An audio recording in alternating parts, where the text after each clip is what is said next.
Elana et Johan s'allient. Yevan comprend vite que ça va mal finir. Suite de la lecture avec le chapitre 10, Yevan. Je reste bouche bée devant la scène qui vient de se dérouler devant moi. Elana, venue tuer ma famille, se retrouve maintenant alliée sans que je n'ai pu faire quoi que ce soit. Avec Johan, ils ont élaboré un plan de manière si fluide qu'il est difficile de croire qu'ils se rencontraient pour la première fois. Leur idée est simple, mais efficace. Ils souhaitent envoyer Elana dans les terres du Sud afin qu'elle récupère des informations sur les activités des Mordred, permettant de mettre fin à la rébellion. Et de son côté, cette opportunité lui permettra de se rapprocher des assassins du libraire et d'assouvir sa vengeance. N'ayant aucune odeur de clan connue, elle reste inconnue aux yeux et au nez de tous les vampires, même les plus âgés. Cet avantage permettra aussi, dans le cas où elle se fait repérer, de nier l'implication des Ragnir et ainsi garder l'avantage. J'ai eu beau m'interposer à maintes reprises, mes objections n'ont trouvé d'oreille attentive que celle d'Anya, pour des raisons différentes. Ma sœur souhaite juste qu'elle meure vite. Et contre toute attente, leur raisonnement est cohérent et permet à chacun d'y trouver son compte. Mais il reste une ombre à ce tableau, à l'apparence parfaite. Elle n'est pas une combattante. Elle est peut-être forte et agile et le deviendra encore plus avec le temps. Elle ne connaît pas assez son nouveau corps, ses aptitudes et ses limites pour se confronter à des vampires entraînés et cruels, tels que ceux vivant au sud. Je m'oppose toujours à cette idée, je dis en me plaçant entre eux, comme pour couper ce lien néfaste qui s'est créé.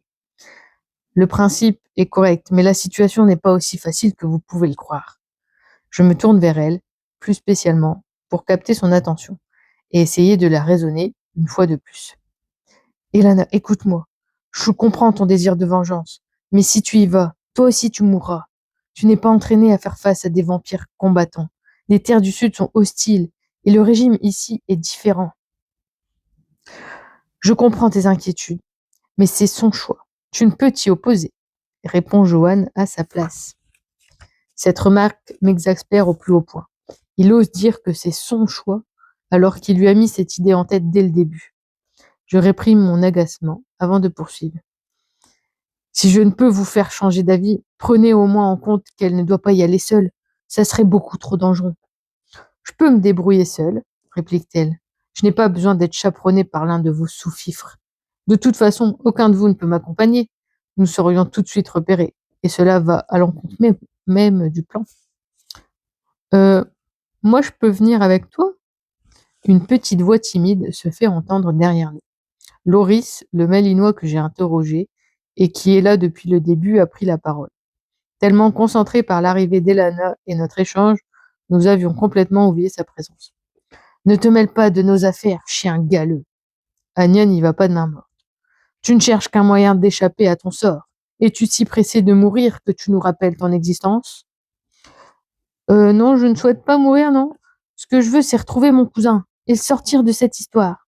À l'heure qu'il est, il doit déjà être sur le bateau. Ma seule chance de le rejoindre est de le sortir des griffes de ces monstres et de m'infiltrer avec elle. L'histoire de ton cousin nous importe peu.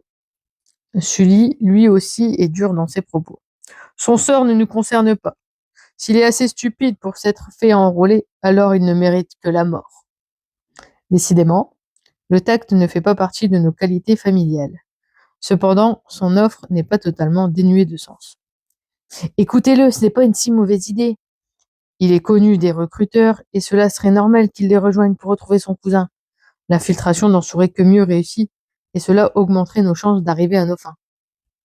Ils réfléchissent tous. Anya prend la parole pour s'adresser à moi. Ne te fous pas de nous, Evan. Cela t'importe peu que l'on réussisse ou pas. Tout ce que tu désires, c'est qu'elle ne se retrouve pas seule. Pourquoi tiens-tu tellement à sa survie? Représente-t-elle plus à tes yeux que ce que tu veux nous faire croire? La jalousie d'Anya se ressent dans sa phrase. Je décide de ne pas répondre. La jalousie d'Anya se ressent dans sa phrase. Je décide de ne pas répondre. Mes raisons ne regardent que moi, bien que je sois moi-même peu sûr de ce qui me fait vouloir la protéger depuis que je l'ai croisée à Catali. J'implore Johan du regard. Il est le seul vers qui je peux me tourner pour approuver cette idée. Il ne parle pas. J'enchaîne d'autres arguments afin de les convaincre. Et en plus, Qu'est-ce que cela ne coûte de le laisser y aller? S'il va sur les terres du Sud, nous serons débarrassés de lui. S'il meurt, cela ne nous concerne pas. Utilisons-le pour faciliter l'entrée d'Elana. Oh oui, moi ça me va très bien de jouer les passeurs, hein, renchérit Loris. Et s'il décide de nous trahir et de rapporter notre réunion au Mordred? L'intervention de Joanne que j'attendais ne va pas dans mon sens. Au contraire, elle ne met que plus de doutes. Oh non, mais je le ferai pas, hein, je vous jure, se défend le principal concerné. Anya le regarde de façon méprisante. Ta parole n'a aucune valeur pour nous, chien. Je le tuerai. Les paroles froides d'Elana résonnent dans la pièce et surprirent tout le monde par sa détermination. Elle continue. S'il me trahit en dévoilant le plan, je m'occuperai de lui personnellement. Je suis d'accord pour qu'il m'aide à traverser. Cela sera moins suspect que de venir seul dans un lieu qui est censé être un secret bien gardé. Très bien, si tu es d'accord, conclut Joanne. Nous ferons donc comme cela. Le départ se fera au plus vite dans la nuit. Il se retourne pour quitter les lieux, mais Elana se redresse de sa chaise, le rattrape et le retient par le bras. Ce contact n'est pas à son goût, ni à celui des autres membres de la famille, mais il ne dit rien et attend simplement qu'elle parle. Il est hors de question que je parte maintenant. La mission commencera après l'enterrement de Chris, que cela vous plaise ou non. Ils se jaugent du regard pendant plusieurs secondes, aucun des deux ne baissant les yeux. Bien, qu'il en soit ainsi. Il se tourne vers moi. Tu sais ce qu'il te reste à faire pour les loups. J'acquiesce d'un signe de la tête. Il tourne les talons, suivi de Sully et d'Anya, qui me lancent un regard glacial, comme elle en a le secret. Il se passe plusieurs secondes avant qu'un bruit de chaîne ne nous sorte de ce silence. Je me dirige vers Loris. Ne bouge pas, je vais te détacher. Oh, merci. Et merci de m'avoir apporté ton soutien tout à l'heure. C'est pas pour toi que je l'ai fait. Je regarde en direction d'Elana, qui nous regarde sans bouger. Je vois. Tu tiens à elle, dit-il discrètement. Je vois pas ce qui te fait dire ça. Et en plus, ça te concerne pas. Une fois libéré de ses entraves, il se dirige vers elle et tend la main dans sa direction. Merci d'avoir accepté ma proposition. Elle lui serre en retour. Oh, de rien. Je comprends ce que tu ressens envers ton cousin. Je suis pas comme eux. Ses yeux se dirigent dans ma direction lorsqu'elle prononce ces mots. Elle ne cache pas son aversion pour ma race, et aussi pour moi. Si tu peux le retrouver avant qu'il ne soit trop tard, tu te dois d'essayer. Et je suis sûre que tu me seras d'une grande aide. Oh bah je ferai de mon mieux. Il reste de longues secondes à se tenir la main sans bouger ni parler. J'interviens. Vous devriez vous reposer. Il y a des chambres dans l'aile ouest, au 4e étage, pour les invités diplomatiques. Vous pouvez y aller.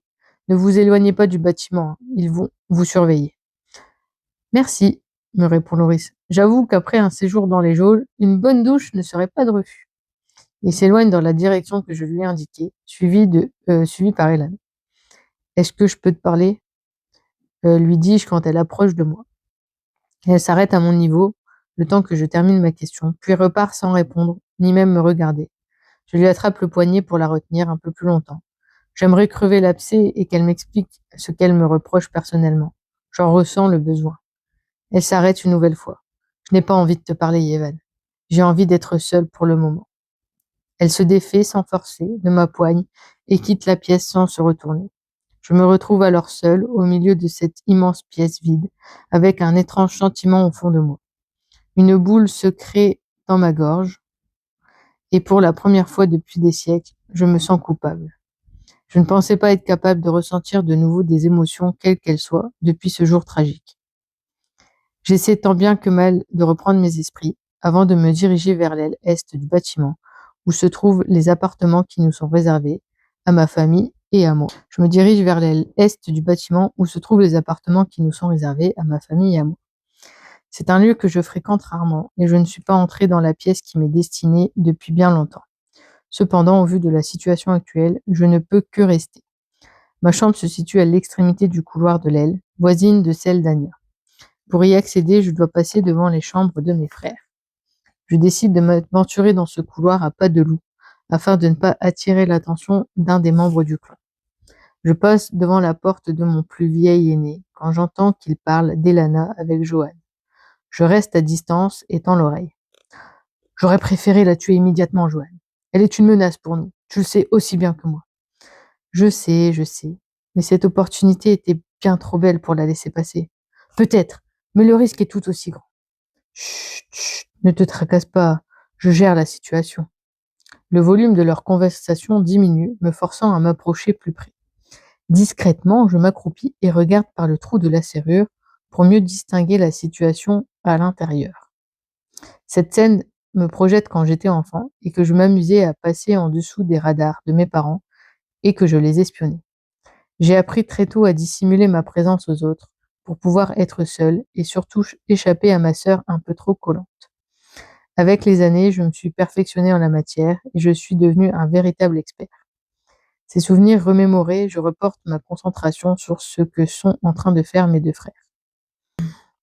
J'aperçois leur silhouette en face de la porte. Ils sont debout, Johan se tenant dans le dos de Sully. Les rideaux de la grande fenêtre derrière eux sont tirés, laissant les rayons de la lune éclairer la pièce de sa lueur bleutée. Je remarque que les deux corps sont très proches, qu'ils se touchent. Je cligne plusieurs fois des yeux pour être sûr de ne pas rêver, bien que je ne peux croire ce que je vois. Mon frère, frêle et timide d'ordinaire, enlace le charismatique vampire et lui porte de nombreux baisers dans le cou. Sully se retourne, ils sont maintenant face à face. M'attendant à ce qu'il le repousse, je reste ébahi quand je le vois poser sa main sur le visage de Johan et l'attirer plus près de lui. Il colle son front contre le sien, leurs nez se touchent et leurs lèvres se frôlent. Derrière mon Judas, l'atmosphère devient pesante. Néanmoins, mon corps refuse de bouger. Je suis incapable de détourner le regard, comme si mon cerveau refusait de comprendre ce qui est en train de se passer, s'il ne le voit pas clairement. C'est à ce moment que les mains musclées et vigoureuses de mes frères parcourent le corps de l'autre sans aucune gêne ou hésitation. Johan déboutonne la chemise blanche de Sully lentement, pendant qu'il lui caresse les cheveux. L'étoffe glisse le long de ses bras, révélant son torse musclé. Elle n'a pas encore touché le sol, que leurs bouches se collent dans un baiser fougueux. Je tressaille de surprise. En à peine quelques secondes, les lèvres de Johan quittent celles de Sully pour se loger au creux de son cou et entreprendre une descente le long de sa clavicule et finir sa course sur son téton. Un gémissement de plaisir résonne alors dans la chambre. Sully attrape alors les cheveux tressés de Johan et le tire vers l'arrière avant de lui-même se mettre à genoux. Il pose ses mains sur les fesses de son cadet, le fait revenir lentement vers l'avant. Non, les fait revenir, pardon, je reprends. Il pose ses mains sur les fesses de son cadet, les fait revenir lentement sur l'avant du pantalon en exerçant une pression légère. Il ouvre le bouton et la fermeture éclair du pantalon, puis le fait glisser jusqu'aux chevilles de Johan, immobile qui le regarde d'en haut. Leurs yeux se fixent sans ciller quand les mains de Sully caressent l'entrejambe de Johan et se posent sur son sous-vêtement. Je ferme les yeux d'un coup, ne voulant pas assister à la suite, et enfin mes jambes se meuvent et m'amènent en courant dans ma chambre. Fin de la scène. Je ferme la porte précipitamment derrière moi, pose mes mains sur mon visage et glisse le long de la porte pour m'asseoir sur le sol. J'ai du mal à croire ce que je viens de voir. Tu m'étonnes. J'essaye de faire sortir ces images de mon esprit sans y parvenir. La suite de cette scène s'immisçant dans ma tête. Que t'arrive-t-il? On dirait que tu as vu un revenant. J'étais tellement absorbée à effacer ce passage de ma tête que je n'ai pas remarqué la présence de ma jumelle dans mes appartements. Elle est assise au bord du lit, les jambes croisées. Je me redresse en reprenant de l'assurance. Que fais-tu là? Personne ne t'a invité. J'étais venue pour te convaincre de tuer cette fille, mais il semblerait que quelque chose d'autre te perturbe. Je me trompe? Je ne réponds pas tout de suite. Certes, je ne comprends pas la relation qu'entretiennent mes frères en privé, mais je ne pense pas que cela me donne le droit de la divulguer à tout va, même au sein de ma propre famille. Je ne vois pas de quoi tu veux parler, je vais bien. Ah bon? Tu entres souvent dans ta chambre en courant, te tenant le visage? Elle se lève pour s'approcher un peu plus de moi et met sa main sur mon visage. Mes poils se dressent sur mes bras. Je la repousse bien plus violemment que d'ordinaire. Elle me regarde intriguée avant qu'une lueur de compréhension ne jaillisse dans ses yeux. Oh, je vois. Tu as découvert leur petit secret, on dirait. Je ne vois pas de quoi tu parles. Je feins l'ignorance. Bien sûr. Elle se rassoit sur le lit et reprend sa posture initiale. C'est tout à ton honneur de ne pas révéler ce que tu viens de voir, malgré vos rancunes mutuelles. Tu dois te poser bon nombre de questions. Par où commencer? J'ai découvert la relation de Sully et Joanne il y a 2 siècles maintenant. D'après ce que j'ai observé et avec quelques supputations, j'en suis arrivée à une hypothèse. Veux-tu la connaître? Elle me fait signe de m'asseoir à côté d'elle. Je m'exécute en gardant tout de même une distance raisonnable. Ma curiosité prend le dessus sur ma raison. Bien, poursuit-elle après que j'ai pris place. Alors, d'après moi, cette idylle a débuté lorsqu'il n'était encore que de jeunes vampires, au moment où nous sommes venus au monde, toi et moi. L'attention était portée sur nous et ils se retrouvaient souvent seuls tous les deux. Une attirance a dû naître de ce rapprochement. Trouvant cela inapproprié et refusant de l'admettre, ils se sont alors éloignés et se sont forcés à se détester. Toutes ces années à être en désaccord, à se mettre des bâtons dans les roues, n'étaient qu'un moyen pour eux de rester loin de l'autre, par peur que cette attraction ne s'empare d'eux à nouveau. Puis il y a eu la guerre, la peur de mourir, de se retrouver sans l'autre, le choc de la disparition de nos parents. Tout cela les a fait se réunir. Ils ont alors accepté ce qu'ils éprouvaient, et c'est ainsi que depuis 3 siècles, ils vivent un amour dans l'ombre. J'ai remarqué cela, car je suis quelqu'un de très à l'écoute de mes frères. J'ai appris à vous comprendre et à ressentir vos émotions. Elle se lève. Je doute qu'ils savent que je suis au courant, et c'est mieux ainsi. J'espère que cela te fait prendre conscience que tu n'es pas le seul à avoir souffert pendant cette période de guerre. Ils ont surmonté cette épreuve ensemble et se sont trouvés, alors ne les juge pas. Elle part sans me parler des réelles raisons de sa venue. Je suis perplexe vis-à-vis de ses propos et surtout de son attitude. Je m'allonge sur le lit et ferme les yeux pour plonger dans un océan de questions. Et voilà, fin du chapitre 10.